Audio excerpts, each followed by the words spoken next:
Welcome to everybody. So we are moving out of Travancore towards the princely states and the world of Islam, thinking about the larger landscape that we'd only hinted at in the earlier session, where we were really trying to think about the larger historical, geographical, spatial, and intellectual context of Vakkom Moulavi's thinking. Vakkom Moulavi sitting at the node of several global conversations that were happening, connecting up with Southeast Asia, with West Asia, and so on. And also trying to make a contrast with between British India and the princely states, the multiple princely states, 500 odd, which haven't been studied in as much detail as they should have been. So today with us, we have two participants on Zoom, two excellent historians. I'm really glad that they're part of this conference. We have Roy Sadeh from the University of Manchester, who will be speaking to us about the journal Al-Manar that Rashid Rida edited, and of which we have made mention. So now for most of you who are mystified by those references, all will be made clear. So his talk is titled Al-Manar in South Asia, Arabiat as a Case Study, 1898 to 1935. And Roy will be followed by Professor Chitralekha Zutshi from the College of William and Mary, and she'll be speaking on Jammu and Kashmir, negotiating identity in early 20th century Jammu and Kashmir. And we had, as I was telling Chitralekha, we have a few Kashmiri students in the audience, a few Kashmiri students online, who are all eager to ask you questions. They've read your work and so on. So I'm glad that the conference has extended beyond the boundaries of Kerala. So I'll invite Roy to start. It's now coming up to 2:15 here. So Roy, if you could speak for 30 minutes, and I'll give you a 5-minute warning, and then we'll have 15 minutes of questions. We'll collect questions, or depending upon how it works, and then, so thank you, and over to you. Yeah, so can you hear me? Yeah? Wonderful. All right, so first of all, thank you, Dilip, for your kind invitation. I really apologize for not coming to see, not meeting you all in person in Kerala. Unfortunately, I had to stay in Manchester due to some teaching obligations here. It's the my first semester of actually teaching, so it's a lot of things have piled up. But again, it's really great that we can meet online, and I really appreciate the invitation. So first, I'll just say that I am not an expert of Kerala at all. I work mostly on the kind of connectivities between the northern parts of the subcontinent and broader Eurasia and the Middle East from the, I would say, roughly the 1850s to the late 40s.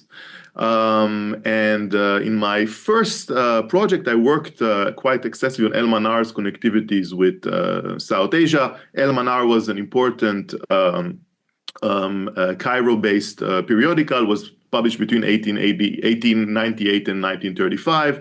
It was circulated across various parts of the Muslim world.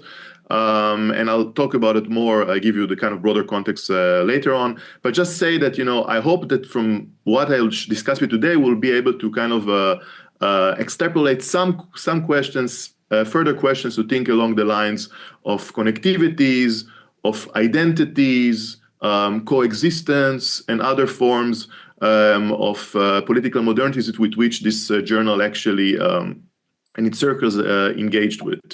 So with that in mind, for some reason, okay, now it works. I would like to begin with the episode you see here, with the quote you see here on the screen. So on the picture, you can see Muhammad Rashid Rida. So I would like to begin with the quote you see here on the screen. So this is Muhammad Rashid Rida, as I mentioned. He was the editor of El-Manar. And he goes to India in 1912. He visited the famous Islamic seminary of Deoband, with whom most of you are familiar with. And he sits in Deoband and he gives a speech. And there he writes, "I have heard with great sadness that there are many Muslims in India who consider themselves as distinguished from pagans only by eating cow meat. Is there no other mark of Islam among these Muslims apart from eating cow meat?" End of quote. So we can, of course, read it as a critique of an Islamic reformist to criticize particular practices of Muslims in South Asia that he finds not really relevant to the core teaching of Islam. That's, of course, part of it, and one cannot deny it. But also, there is something I would say more interesting that enables us to think about El-Manar also as a kind of enabler of various ideas about coexistence between Muslims and non-Muslims alike. And El-Manar, in that sense, used a particular form of identity politics, which I call, for some reason, again, there is a problem with moving the screen. Let's see. Okay. Can you see it? Yeah? Wonderful. So in many ways, El-Manar enables me to make two really important arguments here that I would like to share with you. One is that El-Manar message of Islamic reform put an emphasis on the negotiation of religious differences between Muslims and non-Muslims in South Asia. And it became really influential among some particular circles in North India, which was very much a diverse circles which are not limited to one particular social milieu. And then also that this message was tied to a particular understanding of Arab identity, or if you want to be more kind of explicit, Arabness, which can be used as Arabiyat or Arabiya in Arabic. And basically kind of reviving the idea of and the history of Arabic as a trans-religious language, as a language that enables connectivities both among Muslims but also with broader communities. So with that in mind, I would like to say that I will begin with the context of El-Manar and its relationship to South Asia and Arabiyat. Then we'll focus on Rida's visit to the Indian subcontinent in 1912. Then I'll give a few other additional examples, and then I'll finish with some concluding remarks, which are definitely not conclusive, but more kind of opening, kind of trying to think through the relationship between Kerala to this big story with some questions for further research. So I'll briefly speak about El-Manar.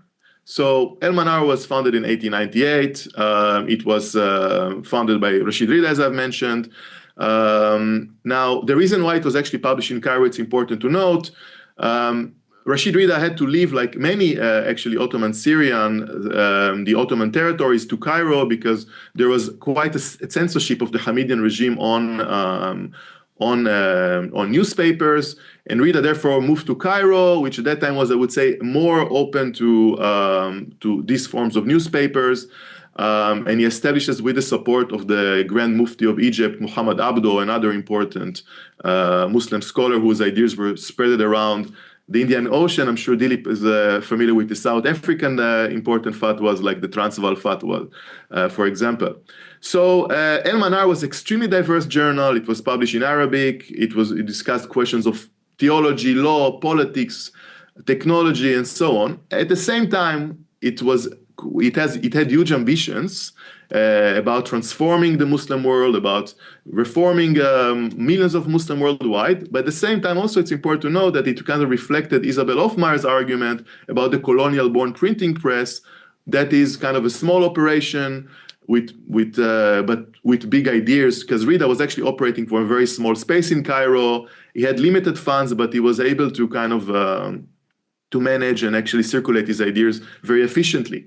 Now, this journal was not only read in, of course, in Egypt or parts of the Arabic-speaking Middle East. It was also read across various parts of Asia, Africa, Europe, and the Americas.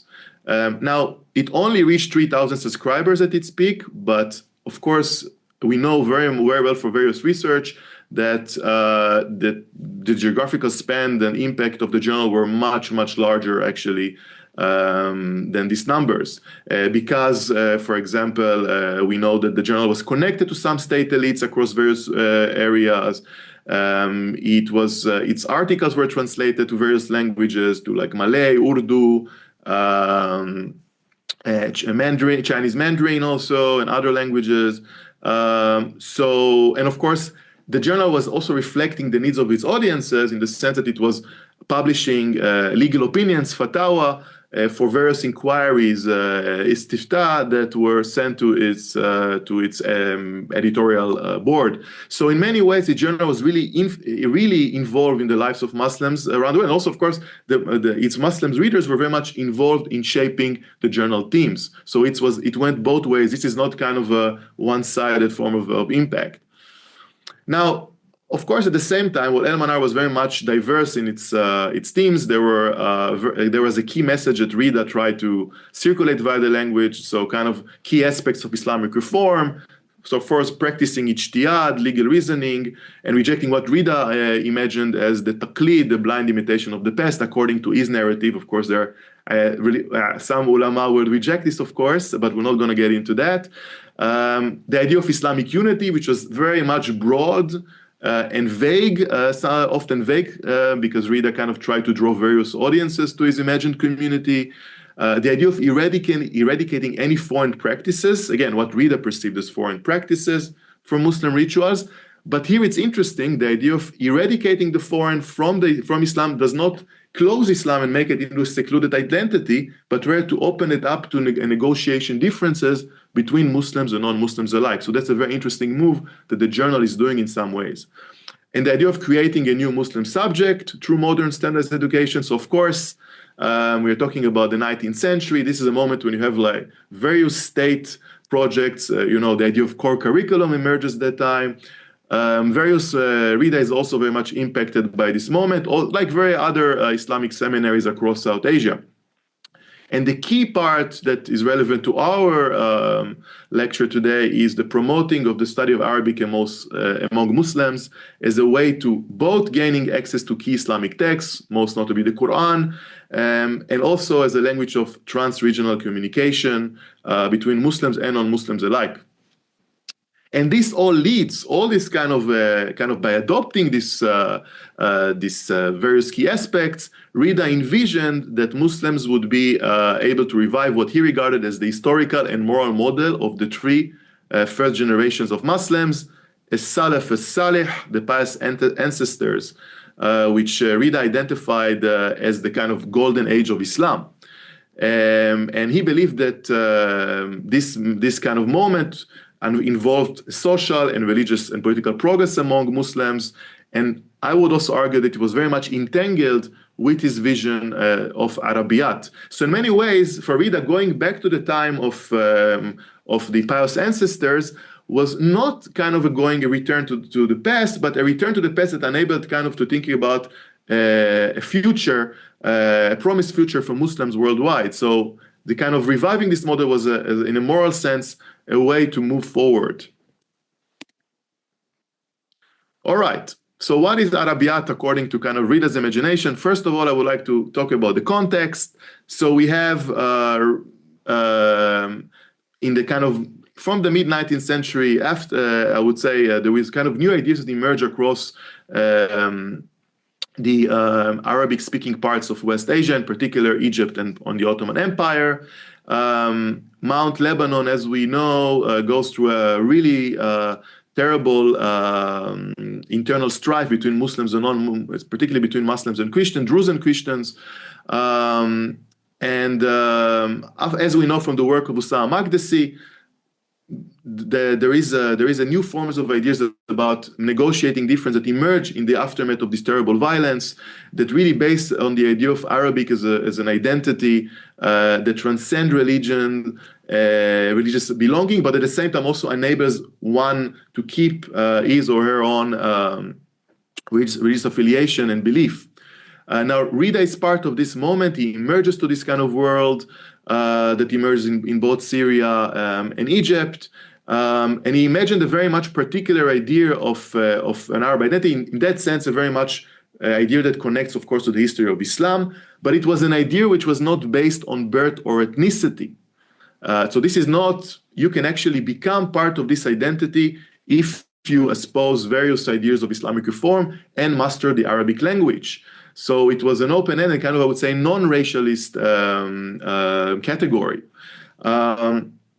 Now, it was very much impacted by a wide range of Arabic reform movements, Muslims and non-Muslims alike, in West Asia, and by the way, in South Asia as well. And I would also add, that in my own research, I show how Arabiyat became a key discourse among Muslim scholars and activists to negotiate questions of Islamic reform and religious difference.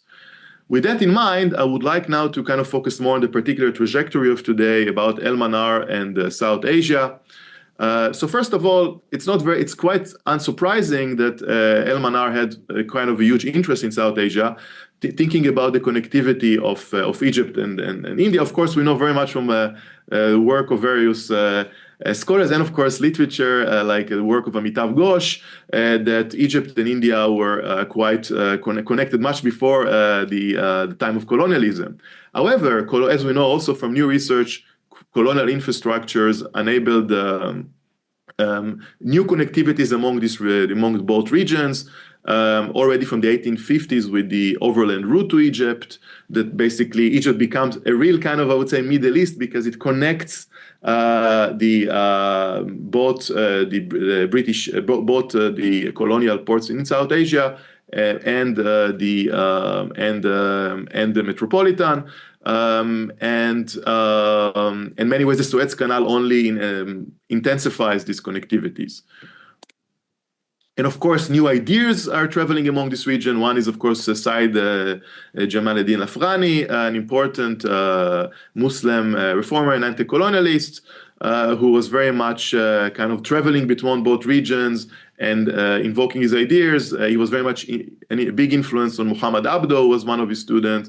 And also later, of course, Rida was very much shaped by Said Jamal ad-Din Afghani, but he had a kind of a different take on his ideas. We're not going to go into that, but I'll be happy to answer it in the Q&A. What we also see, interestingly, in this particular moment is the circulation of Arabic print across this region. Now, it's important to note, this is not only, we're not only talking about Arabic, for example, Islamic texts that are traveling. They're, of course, traveling in a very much intensive way.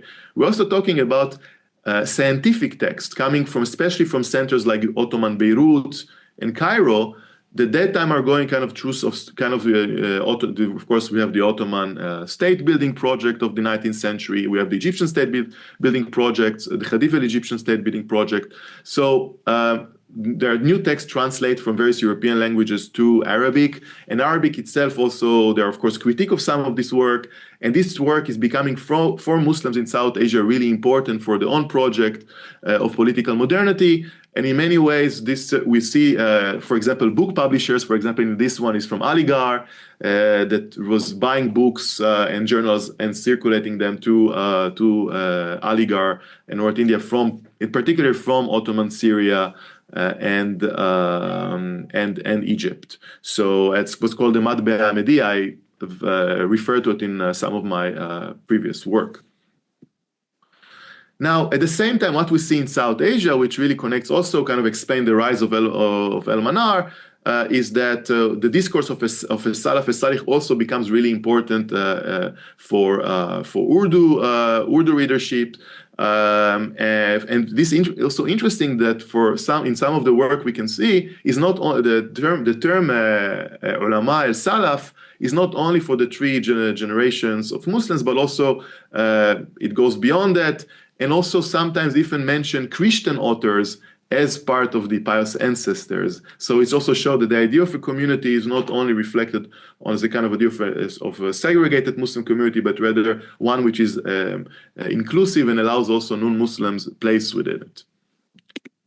And it publishes in Urdu this book. They are published in Urdu this book, so it's also an important thing to mention. So, but that said, of course, this is the kind of context we have why El-Manar is important. So, for why India is important for El-Manar. So, first of all, South Asia, of course, itself is a home for various reform movements. South Asia is a demographic potential for circulating the journal's message, home to the largest Muslim populations in the world. So it's a financial potential, also kind of gaining donations. With that in mind, Rida really often, almost in every edition, we have parts discussing South Asia. In particular, I would say the northern parts of the subcontinent, which is important to note. We can think about it later why it was this case, but this is an important aspect that we should know.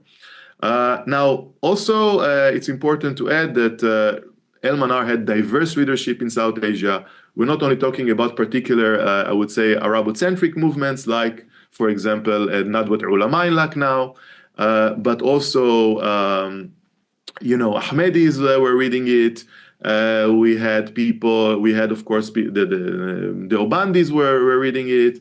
Aligaris were reading it. So we're talking about very much diverse reading. Of course, most of the movements have inclination towards various ideas of Islah, of reform, but still, it's a diverse readership. So, and Rida was aiming for it. He was not aiming only to have one set of readers.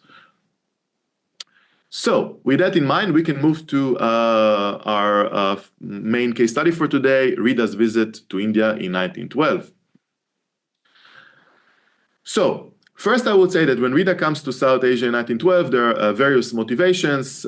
First of all, he's opening a madrasa in Cairo called Madrasat al-Dawa al-Irshad, the School of Propagation and Guidance. This school aimed to create kind of a new generation of Muslim scholars that aimed both to kind of be a new class of scholars who would basically fight back polemically against Christian missionaries, and at the same time also promote various reform of both social and both social and religious life, and of course political life as well. So we're talking about a big project that all the time had funding issues. So he comes to India to first of all to ask for some funds, but also he wants to learn from various Islamic reform in education institution in particular in South Asia. Interestingly, his visit is mostly on the kind of post-Mughal lands of North India, with the exceptions of the port cities of Bombay and Karachi. And so this is also an important aspect of the visit. I'll briefly say that there are two main texts connected to the visit. One is his own travelogue, the Ujala report from South Asia that was published in parts in 1912. And 1913, and also the text that you've seen before by Abdul Haq Azami al-Baghdadi al-Azhari, who was this important Iraqi scholar who was one of the Arabic teachers in Aligarh, who was translating for Rida from Urdu to Arabic during his visit. And he published kind of a summary of Rida's visit, and interestingly, it was published not in the Naskh script, but rather in the Nastaliq script, which is dominant one in Urdu, which I would argue also connect to the attempt of Rida to integrate Arabic into the kind of Urdu calligraphic space. So also the kind of way the letters are printed is really key for Rida in the particular South Asian case. So what we see in the writings coming out from this visit is, first of all, that Rida tried to connect the context of both West and South Asia through food, through habits of the Arab populations of West Asia and the Muslims of South Asia, and as well as the relations with non-Muslims. So the Christian and the Hindu are actually become equivalent, and therefore the possibility of kind of negotiating religious and social differences. Now, again, Rida reiterates during the visit the idea of Arabiyat as a non-ethnocentric vision. This is a really important point, and he explained to his Muslim audiences throughout his visit that by espousing various aspects of Islamic reform, returning to the main teaching of the Quran and the traditions about the Prophet, the Hadith, Muslims, and of course by mastering Arabic, Muslims will be able to kind of return to the golden age of Islam. Now, this is an important point. For Rida, with some exceptions of some populations in the Arabian Peninsula, there is no actually the idea that there is a kind of a pure Arab identity does not exist. And therefore, to recreate the Arab identity of the Prophet period, there is a need to kind of adopt these aspects of Arabiyat, and these are open to every Muslim who is interested in doing so. So we also see, and this leads to another point. This identity is not about it's about differentiating, of course, from non-Muslim, but also by doing so, Muslims are able to connect to their non-Muslim surroundings because, as according to Rida, the early Muslims were very much in close ties with non-Muslims, and therefore, by doing so, you're returning to the core teaching of the Quran rather than doing something else. So, so this is an important point to mention. Now, I will just add by saying that Rida, in many ways, this visit is unsuccessful. Rida has tried to promote the study of Arabic in South Asia, But what we see here that many people are not interested. He is unable to gain funds to promote his goals. The only funds he actually receive are from Bombay Arab mercantile communities that mostly are from the Gulf that help him to support his school. He does get other donations, but not much. And so the visit is not really successful. However, it is successful in the sense that it kind of strengthened the connectivities that already existed. Here you can see Abdul Razak Malihabadi, an important scholar about whom I wrote in some of my work. He's from the small town of Malihabad, not far from Lucknow, which is known to have, according to some experts, the best mangoes in South Asia. And Malihabadi studied under Rida's guidance in Cairo in the 1910s. He becomes later one of the leaders of the Indian Khilafat movement. Actually, he's a really unknown figure. He was the biographer of Abul Kalam Azad, but we know so much about Azad, but know very little about him. Notwithstanding his really interesting life story, I'm currently translating his travelogue, and hopefully it will be published in the next few years as a book. So I'll just give you kind of an episode as an additional example to explain what this identity of Arabiat, what this kind of politics of Arabiat actually mean. So during World War I, Rida and Malihabadi visit Mecca, and during the visit, Abdul Razak Malihabadi is presented by Rida to Rida's mom, and Rida asks his mom to remove the veil, which was a very uncommon thing because Malihabadi is not a member of the family. Now, Rida is, of course, a Sayyid, which is descent of the Prophet. Malihabadi is not, though, of course, is a Patan from the Ashraf class in South Asia. But by basically the move we're seeing here, and the quote you see here on the screen, reflects to us that Rida also tried to recreate various kind of lineages by this identity of Arabiat. Malihabadi knew well Arabic, he espoused Rida's reform, and therefore he becomes part of this kind of new imagined community. So in many ways, it rejects the kind of, I would say, ideas that the sides are separated from other classes in society. So it's a very interesting move. So that's what El-Manar is doing. That's why its message becomes quite powerful among some circles in South Asia. Now, these ideas later go on. These ideas of Arabiat, even in the work of the. Sorry, Roy, you have 5 more minutes. Thank you. Yeah, thanks. So these ideas are continuing in the 1920s and 30s. For example, the Khilafat movement was publishing newspapers in Arabic. Malihabadi was one of the editors of this journal you see on the screen, El Jamia, the League, which was really important newspaper that was published from Calcutta. It was circulated to Arab audiences throughout West Asia, and the idea was to kind of promote the ideas of non-cooperation movement and its alliance with the Khilafat, especially Gandhi's ideas during the 20s and 30s. So again, they are very much building on this foundation of these connectivities. And in the 20s and 30s, Malihabadi will also become the main exporter of Gandhi's ideas about the body to the Arabic-speaking world. He translated Gandhi's popular work, A Guide to Health, to Arabic. So this is really, we really see how Arabiat becomes also a mechanism to circulate ideas from South Asia to the Arabic-speaking world. So I'll finish my talk with some concluding remarks, again, which are definitely not final, but I kind of hope that, maybe kind of enable us to think beyond the North Indian linkages of the journal and its circles. So first of all, we saw that Arabic was a powerful tool for thinking both inter-Muslim but also intercommunal differences. And now this message continued throughout El-Manar's existence, even if its proponents, including Rida himself, were impacted by the wave of ethno-national politics across the post-Ottoman Middle East. Now, this is an important point. We definitely know from the literature that Rida becomes very much more anti-colonial, colonial after World War I, particularly because the kind of Anglo-French mandatory system and the occupation of the post-Ottoman Middle East. But this idea of Arabiat and its ability to kind of transcend religious boundaries and creating connectivities really continues throughout the journal's existence.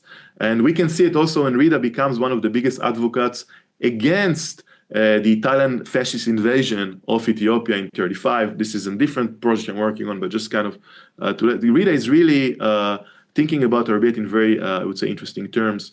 Now, I will also argue today that Arabiat compels us to think about Arabic and its history in the subcontinent beyond Islamic law and theology. This is not only about Islamic law and theology. This is also thinking about Arabic as right and its history in South Asia. Arabic was not only a language of Islam, but it was also a language deeply rooted and connected to various social and multi-religious contexts in the subcontinent. And I think it's something we don't see enough in the literature, especially those that beyond the Malabar coast. And I hope that there will be more work on that. Now, the lesser attention the periodical gave to the Malabar coast, it's important to note that the journal, of course, as we know from the work you have discussed here, was very much popular in Kerala. And therefore, I would like to ask a few questions here to end my talk. So first of all, did Rida presuppose the prevalence of Arabiat on the Malabar coast? Because maybe the kind of lack of mentioning opens up a space to think about whether actually he was the Malabar coast also becomes already a part of this imagined community, so there is no need to circulate Arabiat here because Arabiat also is so deeply rooted in the history of the region. That's perhaps one way. And if this is true, then what was the role of movements from Kerala in actually circulating these discourses within the subcontinent itself? I do not read Malayalam, so I cannot answer these questions, but would be really great to hear your thoughts about it and hopefully to open a space for more research on this topic, which for me remains really a key part of my own scholarly trajectory and interest. So again, thanks so much for bearing with me here, and I look forward to your questions.